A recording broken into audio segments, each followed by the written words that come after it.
Hey everybody, welcome back to the channel. Today we have Gabriel. He is one of the agents who works with me here at my agency, and he's going to share with you tips not only on how to pass your insurance exam successfully, but then how you can actually sell life insurance successfully once you get into the business. And if you're getting into insurance for some other line of insurance like health or property and casualty, everything Gabriel is going to talk to you about here today will apply to exactly what you're doing. He just happens to sell life insurance. So Gabriel, if you want to take a couple minutes just to introduce yourself, let us know, I guess, who you are, where you're from, and what inspired you to pursue a career in insurance. Hey man, Justin, I really appreciate you having me here on your channel. Well, pretty much my name is Gabriel. I was born and raised in Puerto Rico, where you live right now, which is cool. And I went to college here right now I'm in Texas, and I went to college here, Cool. and I've been here since 2019 after the Hurricane Maria and all that stuff happened over Oh, there. yeah. Yep. And then after college, so I was doing sales during my college career. That's what got me through. And then I was like selling, and that's how I was like paying my like to eat food and do all that stuff that college, we as college students do. Yeah. And so I was doing sales. It was more like online sales, high ticket sales, and I really liked it. Like I liked the idea of getting paid on how you perform, and I was also a baseball player as well, so I like Cool. that dynamic. And after I graduated, I wanted to keep doing sales. I didn't know which industries to do it in, and I heard about insurance, and so I just got the license. I got it done real quick, took the test, and then joined an agency, and then started doing some sales. That's pretty much how I got into it. Awesome. Cool. So you saw a future in insurance. Now you were in sales before. So what about the insurance industry appealed to you? For me, it's just because it's very lucrative. Because if you start as a salesperson, you can also build a business around it, and that's what I liked Mhm. about it. Where you can build a business, and in the future, you can have a future where you don't have to sell as much, and you can lead people. I also like the leadership and that type of management, which is nice. And that's the reason what got me into insurance, because you have the opportunity to have that and have a business around. Yeah, for sure. Awesome. And honestly, that's why I got into insurance too, because I saw I wanted to get into insurance because it was sales, and I thought I was pretty good at sales, and I love the hustle, but also I saw the potential of hey, I can build a business out of this. So I think what separates me and you from a lot of other people that get into the business is we got into this of I want to build a business, not necessarily Right. I just want to sell insurance forever. And if you guys are in it to sell insurance, totally cool. You have a lot more freedom and flexibility. Gabriel and I are the psychos that'll work 80 hours a week and love it. So, Yeah. that's for us. But, and because of that, Gabriel, I see as one of the people next in line here at our agency to move up into a leadership position. So it's really cool, guys. You can get into the business, learn the sales aspect, and then build the business out of it as well. And that's really where you can start to make multiple hundreds of thousands of dollars and even $1 million or more. And that's my goal for Gabriel here while working at our agency. And I want Gabriel to be an inspiration to every single one of you on here, that you can pass your exam and be successful selling insurance as long as you're committed and you have the work ethic. Look at the things Gabriel's gone through, right? Hurricane Maria, probably pretty catastrophic situation for you when you were in Puerto Rico, right? Right. It was very, very catastrophic. Yeah, completely moved to the United States. And granted, yes, Puerto Rico is part of the United States, but it is, but it isn't, right? Like the U.S. is a lot different. Hmm. So definitely being transition, pretty much starting over in a new area, and also you playing sports as seriously as you did shows your work ethic. So want to get to the exam a little bit here. So what was the most challenging part of studying for the exam? Because a lot of people on my channel, they come to watch my videos because they're finding the material challenging. So what parts were challenging for you? I think just it's a lot of material, and then it's a lot of information, especially at first, especially if you don't know anything about insurance. These are new things, and everything is new, so it's a little bit overwhelming at first.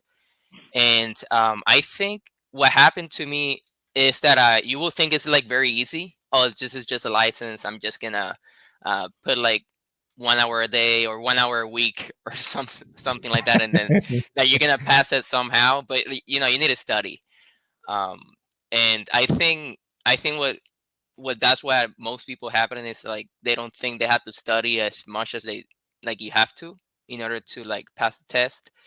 And but yeah, I would say if I mean someone want to pass the test, obviously have a good have a good like a program where you can read and a review or something that will get you prepared for the test. And I mean, take your time. You know, take at least I would say like 2 or 3 hours a day. So that way you be prepared. You can pass it on the first time. I would say that would be my advice. Awesome, cool. And if you guys need any sort of study tips or study help, just click the link in the description of the video for a copy of my free study guide. It'll give you some insight on things you need to know for the exam, maybe some vocabulary and stuff like that, and also tools on. I'll show you exactly how you can pass your exam on the first attempt, because it is definitely challenging. So, you mentioned your study routine a little bit. You mentioned it's important to develop a study program. What did your study program look like? For me, it was more about. Well, I took it a while ago, but it was more about like the regulations and what the life insurance does, what is it illegal, what is legal, and doing knowing all this stuff. That could be a little Okay. bit overwhelming because there's so many regulations around life insurance or any type of insurance. Yeah. And so just learn having those things, knowing those things, just so that you can pass the test on the first time. I think that's the most important thing, because if you don't pass on the first time, most people get discouraged, and probably, and you're not ready even in life insurance or in the insurance industry, and always preventing you from getting in is a test. And if you don't pass on the first time, most people get discouraged and they don't want to do it. So I would say, like, study as much as they can so you can pass in the first time. And I think a program like yours will definitely help a lot of people. Awesome, cool. And that's the goal. And did you pass the first time? I did. Okay, Yes. cool. You passed the first time. It's wild because only 40% of people actually pass. Hey, chill, chill. Sorry, my dog's flipping out. Only 40% of people pass the first time, and if you don't pass the first time, there's an 80% chance that you'll never pass at all, which is pretty wild statistic. Yeah. So, all right. Now, what advice would you give to someone who might be feeling a little overwhelmed about their exam right now and studying, because there's so much material, and it's like, All so like, what advice would you give to someone? I would say, like, take their time and actually follow a program where they don't try to, you know, I mean, you can put 5 hours in one day, but it could be a little bit overwhelming. And I don't know if that will be something that will be good to, like, whenever you take the test. I would say take your time, at least take a week where you can go through the new material, review it, and make sure you feel confident. Because I think also, I mean, you can know, but a lot of people, they're not good at test. What is it? Like taking tests, which that's Yeah. another skill too. People feel blocked, or they feel a little bit overwhelmed in the test, which that's another whole skill. So I would say just take your time. Make sure that you know the material before you're taking any test. Okay. Take the Yeah, practice exams. Would you recommend too on the yeah, courses? of course, yeah. Take the practice exam so you can get in. You can getting the skill for like taking tests and get familiarized with the questions, which is that's very important. Yeah, exactly, for sure. Cool. So what motivated you? I guess, I mean, I don't know, it was a financial thing, but was there anything else about insurance that we're talking about transitioning now once you got your license into the career? So, um, like, what motivated you? Was there anything on top of the money that motivated you to get new insurance? Yeah, so Or is it it mainly like financial? yeah, so it was like I said, with insurance, the good thing is that you can create a business around it. And I always want to be an entrepreneur, and having my own business and having people where I can teach them and make them successful as well. Right now, I'm on the part where I'm trying to, be more successful so I can teach my skills and everything that I learned throughout the process to someone so Hmm. that we can build a team together. And I think that's what got him motivated.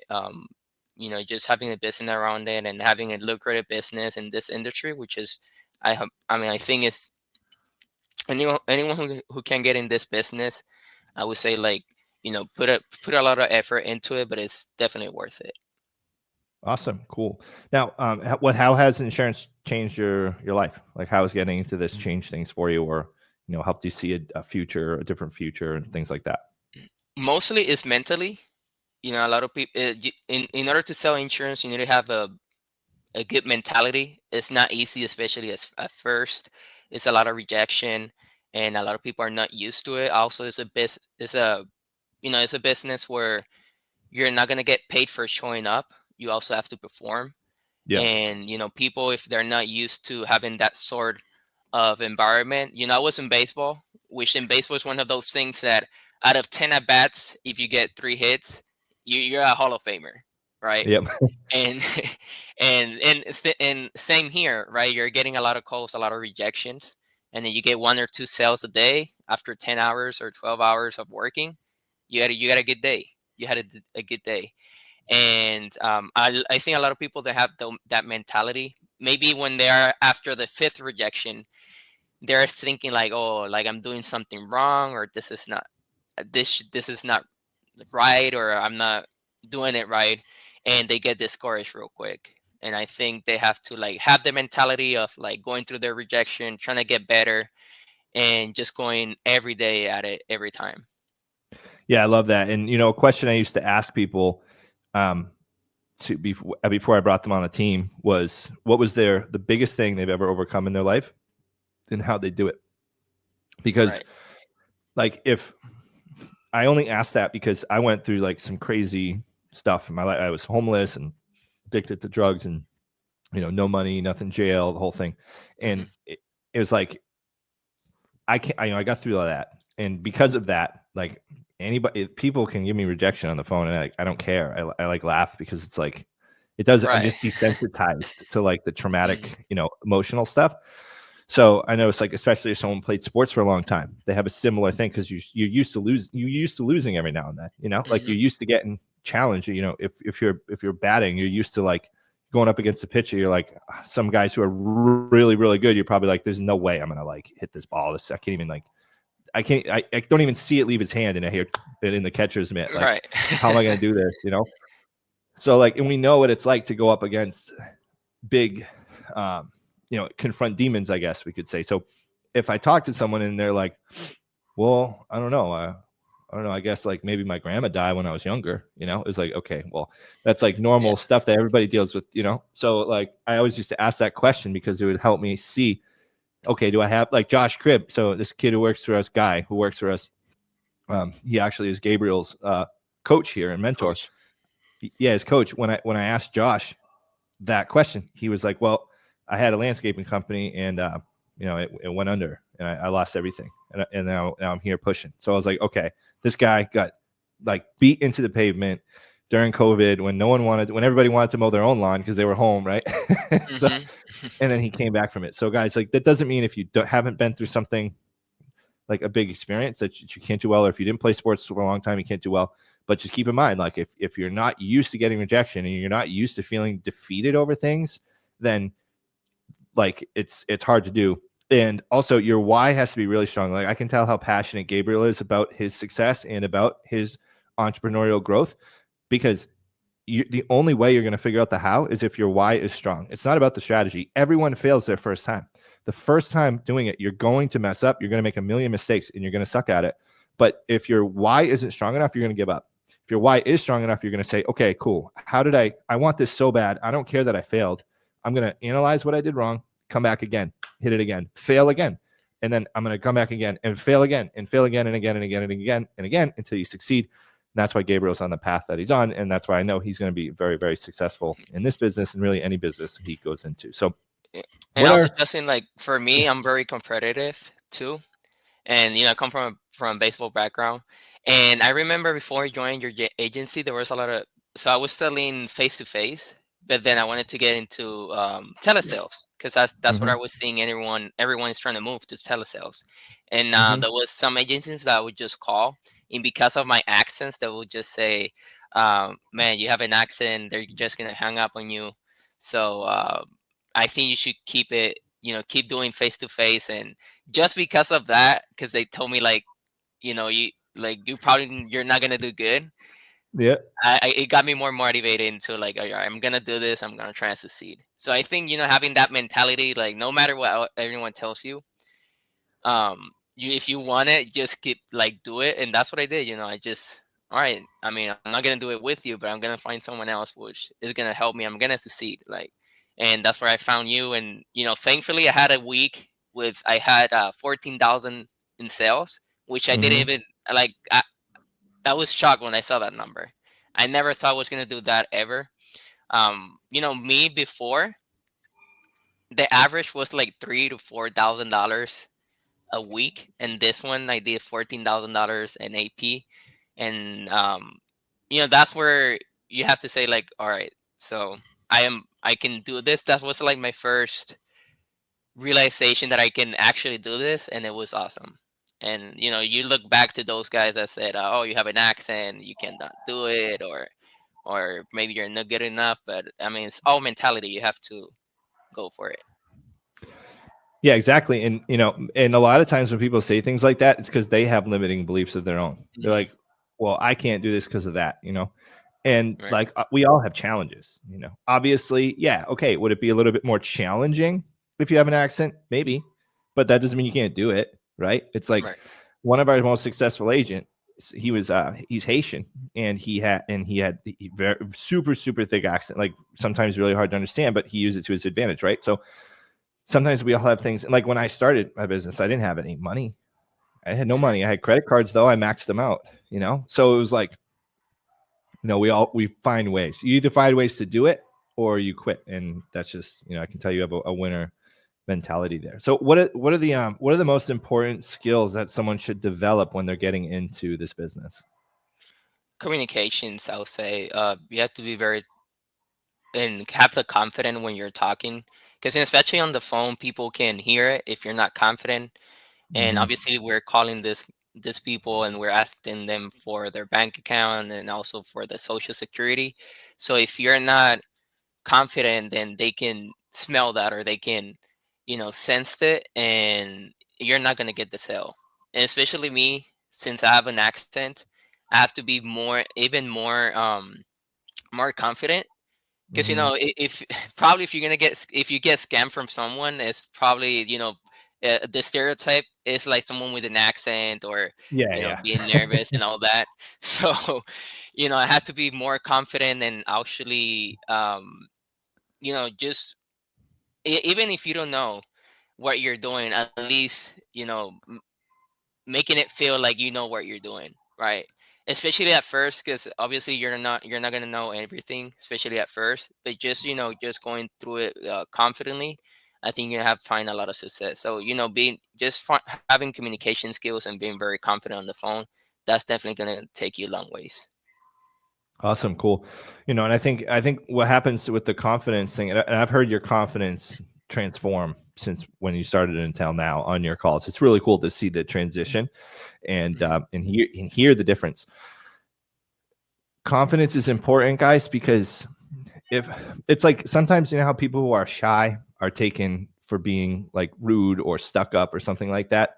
Like it sometimes people who are shy can be taken that way because they but that's not the case at all, right? So they're just shy. So if someone's quiet, someone may think, "Oh, that person's like full of themselves" or something like that. But Mm. a lot of times it's like, "Hey, maybe they're just shy," right? So we can confuse things. So our clients can think of, if you don't sound confident, they can think something is fishy, even though there's nothing fishy. You're just new, or you're not sure exactly what you're doing. Our Right. your clients can very, very easily mistake that as you just like doing something nefarious, right? Something bad.